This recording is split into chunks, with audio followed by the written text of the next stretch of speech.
part of the Oklahoma program. Went in this program since World War II and just fired up and honored to be here. Got so much respect for Brent and Julie, and really believe in this staff and what they're doing here, and the guys in the locker room, and just fired up and excited to be a part of it. And can't wait to get started. We'll go ahead and jump to questions from here. You're the perfect guy to ask because you were with Brent for a long time at Clemson, which we saw him here. Then he went to Clemson, and it looks like he got better as a defensive coach and things. Now he's here, and you're here with him now. How is Brent? What have you seen from him? And you've worked with him so long. Is he different in any way now? At the core, I think he's still the same person. Just a fiery, passionate, genuine guy who truly loves coaching ball and pouring into his guys on a daily basis. Just watching him when he first got to Clemson, it took about 3 years. 2014 was kind of our first year where we really made a splash, but really just been fun to watch him grow. Obviously he was there for 10 years, and no one's a better recruiter. No one's going to outwork him more. No one's a better teacher and coach of defensive football, I believe, in this country. And, just honored to work with him on a daily basis in that standpoint. What's it been like reuniting with him this spring, and what's the biggest thing you've learned this spring, you said? Yeah, it's been really cool. Really cool to see him as a head coach, and obviously see him in our room as a defense coordinator every day. But really got a lot of respect for our defensive staff. Most of them I work with at Clemson, and Brandon Hall and I have been really close friends for a long time as well. Every day, is a new challenge. I've grown tremendously in the 2 months that I've been here. Just from fundamental football to scheme to whatever. Coach Strawling's been a great addition as well. I've learned so much from a linebacker teaching and fundamental standpoint from him. So it's been a great start so far, and just excited to continue to build this thing. How's your short history with the Cardinals and Bruce Arians? How's that going to carry over to what you do here? What did you learn from that you take with you today?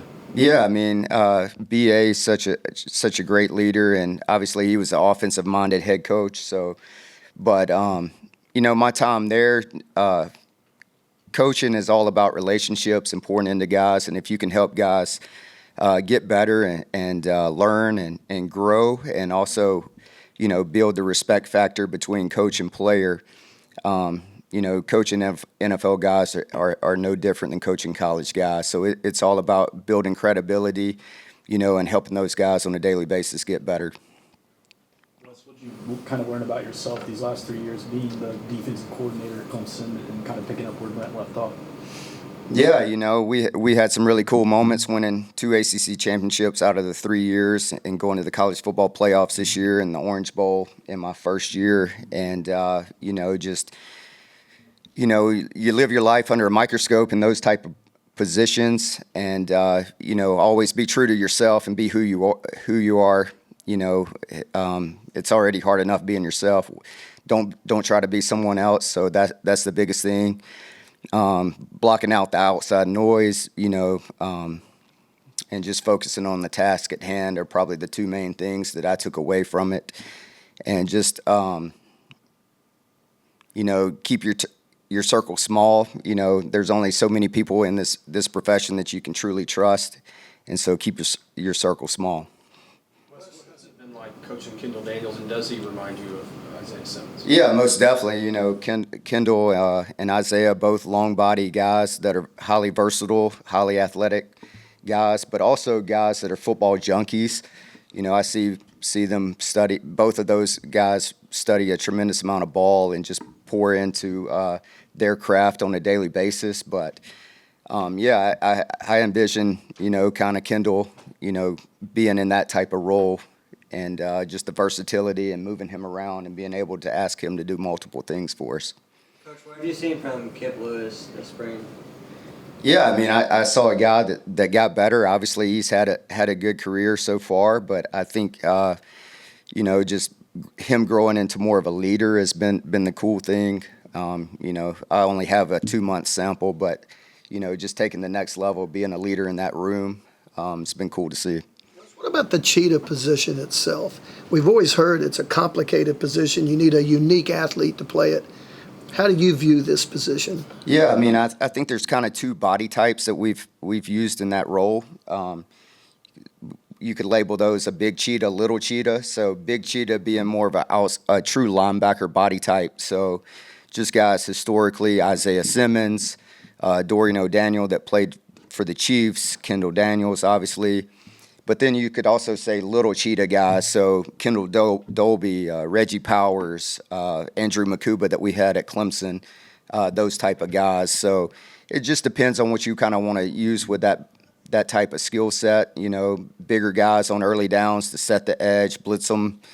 You know, having that big body to set the edge on all the screen game, and then maybe third down you personnel it and get more of a speedy cover guy in that role.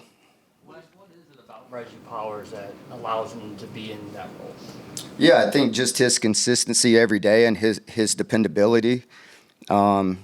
He's a young man that you can trust. He's very in tune to what we're doing every day from an install standpoint. He prepares like a pro already as a young player, and it's cool to see like his study habits, and he's very consistent on a daily basis from a fundamental and technique standpoint as well. Wes, when Brent was first hired here, there was some thought at that time that maybe you would come with him and be his linebackers coach or DC or something. How close were you to maybe being here a few years ago, and what's it like now, you know, being here with Brent? Yeah, I never knew how it would all shake out. You know, if I hadn't got the opportunity at Clemson to be the coordinator, you know, most definitely I would have loved to have joined him here. So it worked out for me to take over at Clemson, and now it's worked out for me to join the program here. And can't tell you how excited and fired up I am to be here.